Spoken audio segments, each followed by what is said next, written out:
Welcome back to our channel Vidyam academy.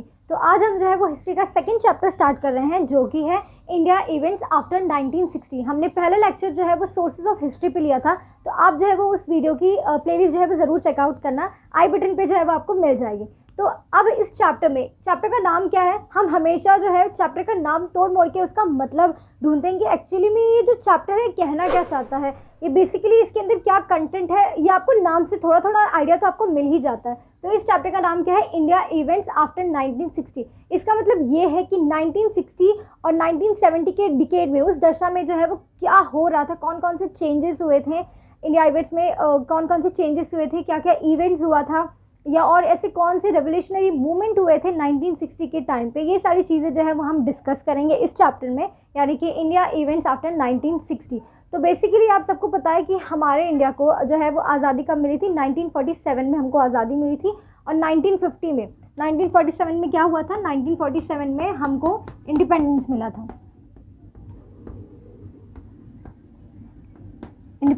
और 1950 में जो है वो हमारा कॉन्स्टिट्यूशन बन गया था। कॉन्स्टिट्यूशन 1950, कॉन्स्टिट्यूशन बेसिकली क्या कॉन्स्टिट्यूशन सिंबलाइज करता है। अब कॉन्स्टिट्यूशन के अंदर नियम, कायदे, कानून की मतलब कैसे कोई चीज़ कैसे होगी, हम आगे कैसे बढ़ेंगे इंडिया को। अब जाहिर सी बात है, इंडिपेंडेंस के बाद थोड़े बहुत तो इकोनॉमिकल क्राइसिस या बहुत सी ऐसी पॉवर्टी वाली बात हो गई थी। इंडिया बहुत ही वेल्दी कंट्री था, लेकिन क्या हुआ ना, इंडिपेंडेंस हुआ और हमारा इंडिया पे रूल हुआ, मतलब फॉरेनर्स ने, ब्रिटिशर्स ने जो है वो हमें रूल किया था। तो उसके बाद इंडिपेंडेंस के बाद जो है वो हमें बहुत ज़्यादा ऐसे जो है वो लॉस को मतलब एक्सेप्ट करना पड़ा। तो 1950 में जब हमारा कॉन्स्टिट्यूशन बन गया, 1957 में क्या हुआ, हमारा कॉन्स्टिट्यूशन बन गया। तो आज भी अभी इस 2021 में भी हम जो है वो अपने कॉन्स्टिट्यूशन को फॉलो करते हैं, जिस वजह से हम जो है वो 26 जनवरी मनाते हैं। 26 जनवरी हर साल मनाई जाती है, रिपब्लिक डे, और उसे हम गणतंत्र दिवस भी कहते हैं। तो उस कॉन्स्टिट्यूशन में जो भी नियम, कायदे, कानून या जो भी लॉज लिखे हैं या जो भी बातें लिखी है, वो सब जो है वो हम आज फॉलो करते हैं। तो वही हम देखेंगे कि बेसिकली इंडिया 1960 या उस दौरान जो है वो क्या क्या चीज़ें हुई थी। अब आप सबको पता है कि इंडिया जो है वो एक ऐसा कंट्री है जहाँ पे मल्टी कल्चरल रिलीजन्स रहते हैं। यहाँ पे ऐसा नहीं है कि खाली एक रिलीजन या दो रिलीजन रहता है। ये एक ऐसा नेशन है, एक ऐसी जगह जहाँ पे हर तरीके के रिलीजियस लोग जो है वो आपको देखने को मिलेंगे। बहुत ही ज़्यादा मतलब उनकी कास्ट में, एथेनिसिटी में, लैंग्वेज में, बोल बात में बहुत फ़र्क होता है, लेकिन तब भी हम इंडिया में जो है बहुत सारे ऐसे रिलीजन्स रहते हैं। तो आप सबको पता है, आप सब इंडिया में रहते हैं, आप सबको पता होगा कि बहुत सारे डिफरेंट टाइप के रिलीजन्स आपको देखने मिलेंगे। सबका पहनावा अलग है, सबका एथनिसिटी अलग है, सबकी लैंग्वेज अलग है, पहनने ओढ़ने का तरीका या बात बोल का कास्ट वगैरह सब कुछ अलग है, लेकिन तब भी इंडिया में जो है मल्टी कल्चरल रिलीजन्स रहते हैं। यहाँ पे अलग, इंडिया जो है वो अपनी डाइवर्सिटी के लिए मशहूर है। ऐसे आप कोई भी नेशन देख लीजिए, कहीं भी आपको इतनी सारी डाइवर्सिटी नहीं मिलेगी, लेकिन बजाय इंडिया के। लेकिन इंडिया में हर एक तरीके की आपको डाइवर्सिटी मिलेगी। यहाँ पे हर कोई अलग रिलीजन होने के बावजूद भी एक है। तो ये सारी जो चीज़ें हैं, ये हमें बाकी नेशन से जो है वो अलग रखती हैं। और इंडिया जो है वो एक सोवरेन डेमोक्रेटिक नेशन है। इसका मतलब ये है, सोवरेन वर्ड का मतलब क्या होता है, बेसिकली जब हम सोवरेन वर्ड बात करते हैं ना, तो रशिया का नाम जो है वो सबसे ऐसे याद होता है, लेकिन हमारी इंडिया जो है वो सोवरेन डेमोक्रेटिक नेशन है। इसका मतलब ये है कि इंडिया जो है वो इंडिपेंडेंट है, यानी ये अपने लॉज, अपनी पॉलिसीज़ को फॉलो करती है, ना कि किसी और देश की कोई भी बाहर कोई ये इंडिपेंडेंट है, डिपेंडेंट नहीं है किसी पे भी कि कोई और जो है वो यहाँ रूल करेगा या कोई और कुछ बात कह रहा है तो हम उसे फॉलो करें। हम अपनी मर्जी से, हमारी अपनी कॉन्स्टिट्यूशन में लॉज वगैरह लिखे, हम वही फॉलो करते हैं। और सोवरेन बेसिकली जो है रशिया जो है, ऐसे पहले जब, अभी आप आगे देखने को मिलेगा कि सोवरेन नेशंस जो है वो कैसे इंडिया में आए थे या क्या उनका रोल जो है वो मेजर रोल प्ले कर रहे थे उस वक्त। लेकिन अभी ऐसा नहीं होता है। इंडिया एक इंडिपेंडेंट कंट्री है और यहाँ पे हम अपने ही एथिक्स को, अपने ही संस्कृति को फॉलो करते हैं, अपने ही लॉज को फॉलो करते हैं। और यहाँ पे एक और बात आपको देखने को मिलेगी कि इतनी सारी, हर किसी की, जैसे मैंने आपको बताया, एथनिसिटी अलग होती है। आप कश्मीर वालों को देख लीजिए, या पंजाब हुए, हिंदू है, मुस्लिम्स हुए, सब कितने अलग अलग तरीके के डिफरेंट वैराइटीज़ के ड्रेसेस वगैरह पहनते हैं। या तो हम जो है वो एथनिसिटी के बारे में बात कर रहे थे।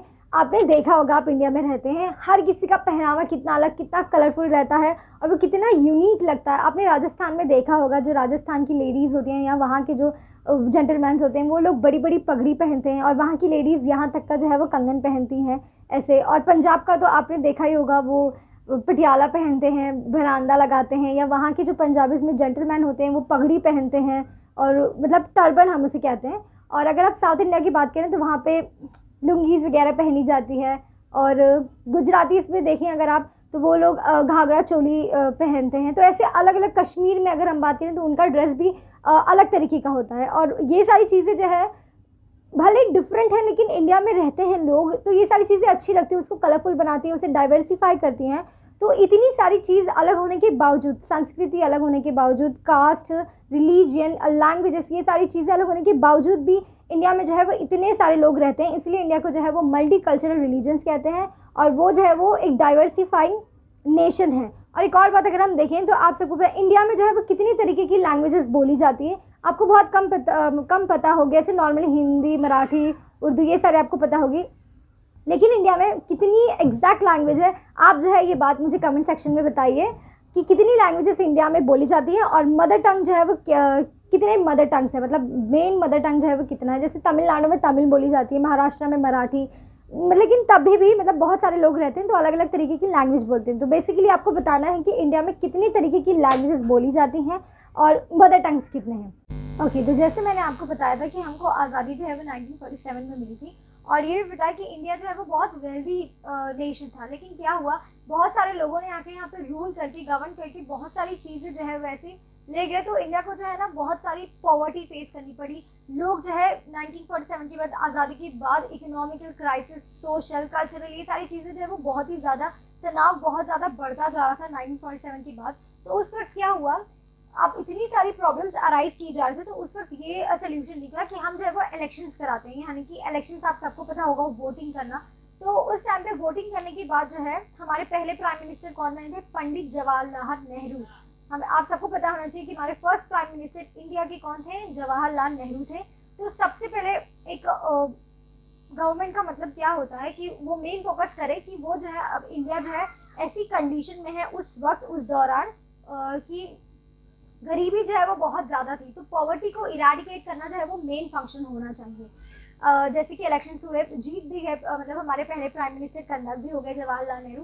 तो उनका मेन फोकस जो था बेसिकली किसी भी गवर्नमेंट का यही होगा कि वो पॉवर्टी को जो है वो इराडिकेट करे और अपनी कंट्री को आगे लेके जाए, मतलब एक पावरफुल कंट्री बनाए। तो उस वक्त क्या हुआ, उस वक्त ना तो हम बेसिकली पढ़ क्या रहे हैं कि 1960 के वक्त जो है वो क्या क्या इवेंट्स हुए थे। तो 1960 मतलब ये 1960 का वक्त और 1970 का वक्त, इस वक्त क्या हुआ था जब हमारे इलेक्शंस हो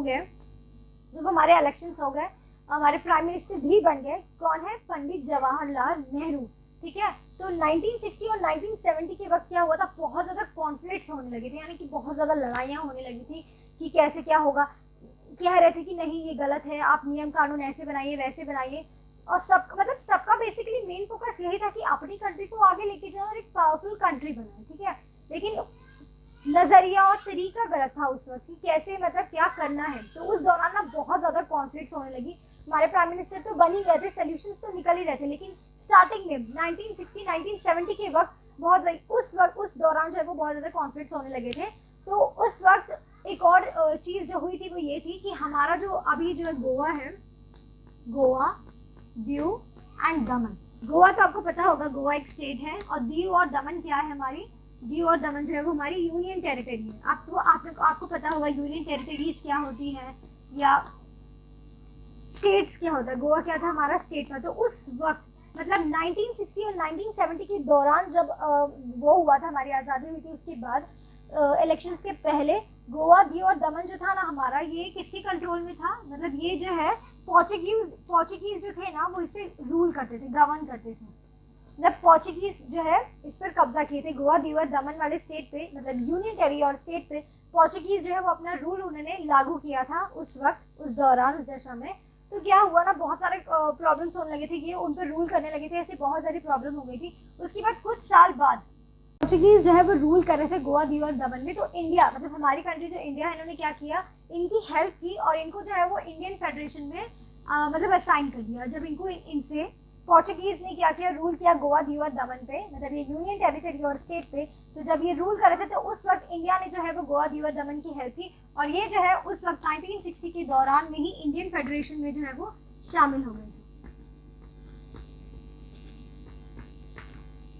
तो इंडियन फेडरेशन में जो है वो गोवा, दीव और दमन आ गए। अभी भी आपको पता ही होगा, आप तो गोवा हमारे स्टेट में, लेकिन उस दौरान 1960 में पोर्चुगीज जो है वो बहुत ही ज्यादा रूल कर रहे थे या बहुत ही कॉन्फ्लिक्ट जो है वो अराइज कर रहे थे ये स्टेट्स के बारे में।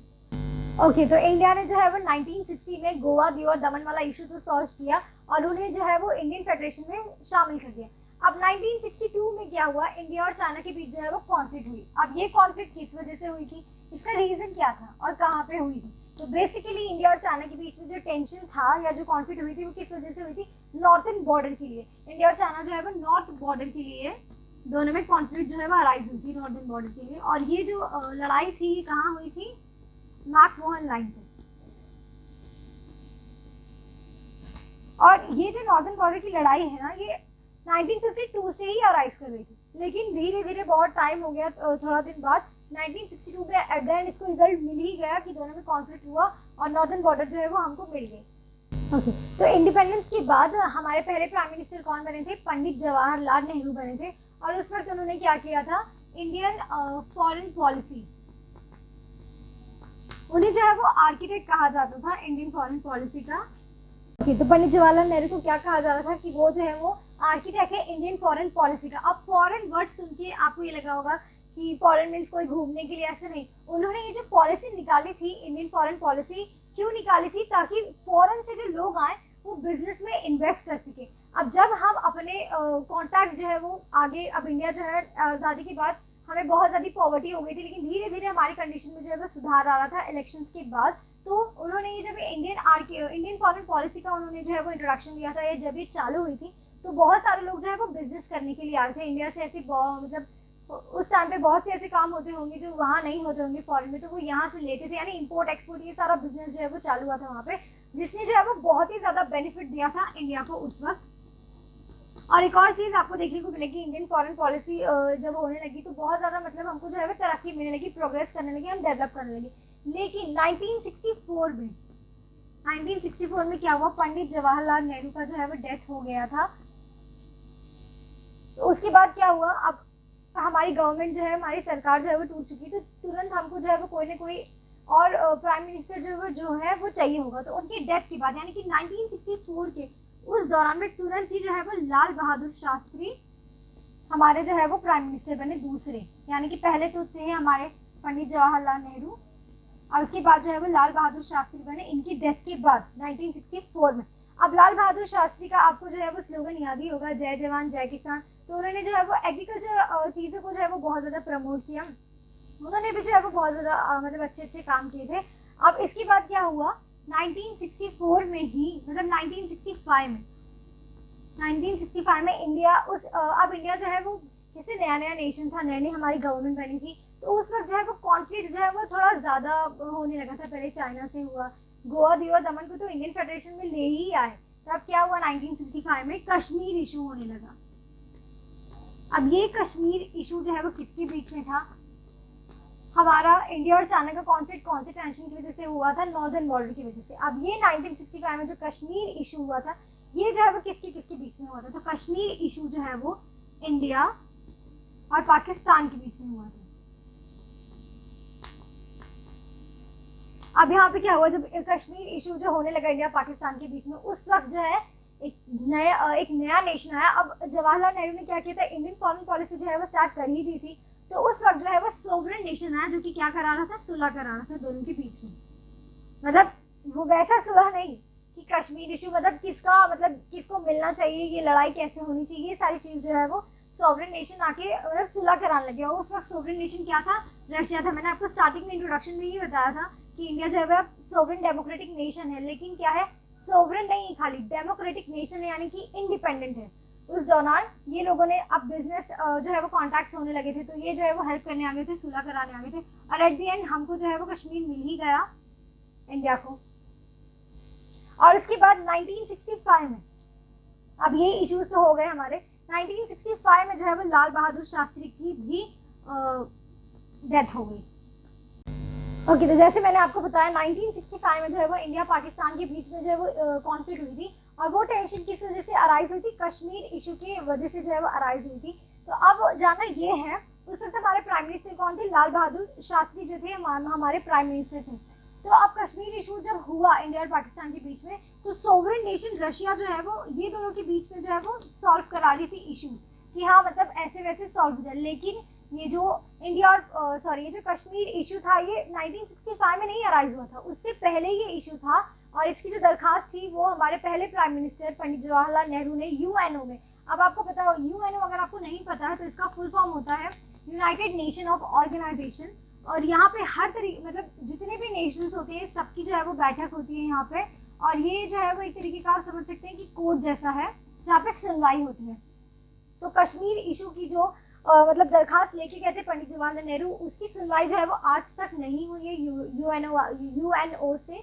तो क्या हुआ, तो बेसिकली कश्मीर इशू जो हुआ था उसका सुलह जो देखा जाए तो अभी तक नहीं हुआ है। उसके बदले ये हो गया, ये जो आपको पूरा जो मैप दिख रहा है ये जो पूरा है ये एंटायर कश्मीर है।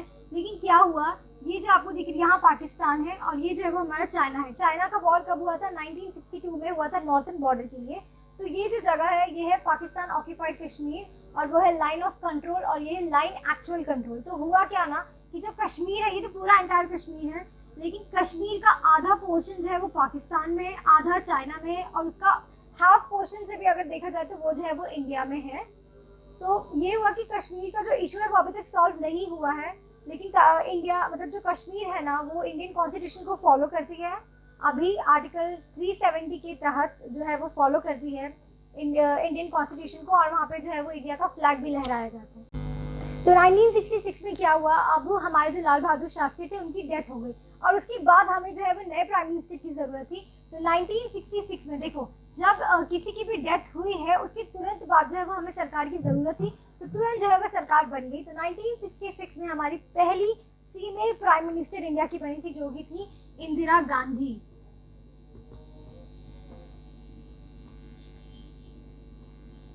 इंदिरा गांधी क्या थी, हमारी पहली फीमेल प्राइम मिनिस्टर थी। और ये जो है इनकी खासियत ये थी कि ये इनकी जो डिसीजन मेकिंग एबिलिटी थी ना वो बहुत ही ज़्यादा अच्छी थी एज कम्पेयर टू, अगर हम कंपैरिजन नहीं कर सकते उस वक्त ऐसा कहा जाता था कि इनकी डिसीजन मेकिंग एबिलिटी जो है वो बहुत ज़्यादा अच्छी है। इन्होंने क्या क्या काम किया था, इन्होंने बैंक्स को नेशनलाइज किया, और वैसे तो बैंक्स प्राइवेट होते थे पहले, लेकिन इन्होंने जो है वो बैंक्स को नेशनलाइज किया। और इन्होंने जो है वो प्रिंसली स्टेट्स को, जो हमारे प्रिंसली स्टेट्स होते हैं, आप मुझे कमेंट सेक्शन में बताइए कि प्रिंसली स्टेट जो है वो इंडिया में कौन कौन से थे।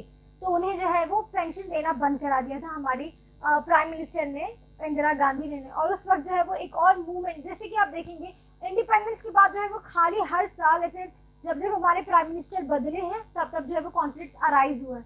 और पहले तो इंडिया चाइना के बीच में कॉन्फ्लिक्ट हुआ नॉर्थन बॉर्डर को लेके, फिर इंडिया और पाकिस्तान के बीच में कश्मीर इशू। तो जैसे कि मैंने आपको बताया कि पाकिस्तान जब हमारा डिपार्चर हो गया ना, इंडिया का डिपार्चर हो, मतलब इंडिया आज़ाद हो गई 1947 के बाद, उसके बाद इतने सारे कॉन्फ्लिक्ट्स होने लगे। उसके बाद डिपार्चर के बाद क्या हुआ कि इंडिया और पाकिस्तान जो है वो पाकिस्तान अलग हो गई थी। तो उसके बाद पाकिस्तान में ही ईस्ट पाकिस्तान बढ़ गया था और वेस्ट पाकिस्तान हो गया था। तो ईस्ट वाला कोलकाता के करीब में था और वेस्ट वाला जो है वो पंजाब के करीब में। अब यहाँ पे क्या हुआ, जो वेस्ट पाकिस्तान की आर्मी थी ना वो ईस्ट पाकिस्तान को मतलब बहुत ही ज़्यादा जो है जैसे कि तंग कर रही थी, यानी कि बहुत ही ज़्यादा इन लोग पे जुल्म करने लगी थी वैसी पाकिस्तान, मतलब वेस्ट पाकिस्तान। तो क्या हुआ ना, ईस्ट पाकिस्तान तो बेचारा बेसहारा हो गया, तो इसको कहीं से सहारे की ज़रूरत होगी। तो उस वक्त हमारी प्राइम मिनिस्टर कौन थी, इंदिरा गांधी जो है वो हमारी प्राइम मिनिस्टर थी फीमेल। तो उन्होंने क्या किया, अपनी आर्मी को ऑर्डर दिया, यानी कि इंडियन आर्मी को ऑर्डर दिया। तो उन्होंने जो है वो क्या किया, इनसे मतलब कॉन्फ्लिक्ट हुई होगी दोनों के बीच में, तो उसके बाद जो है वो आज़ादी हो गई। तो ये बेसिकली आज़ादी नहीं, मैं ये कहना चाहूँगी इंडियन आर्मी ने जब मतलब उन्होंने ऑर्डर दिया इंडियन आर्मी को, और उन्होंने क्या किया, इंडियन आर्मी ने इन लोगों की हेल्प की, यानी कि ईस्ट पाकिस्तान की जो पब्लिक थी उनकी हेल्प की। और उसके बाद ये जो ईस्ट पाकिस्तान है ये बांग्लादेश में जो है वो कन्वर्ट हो गया।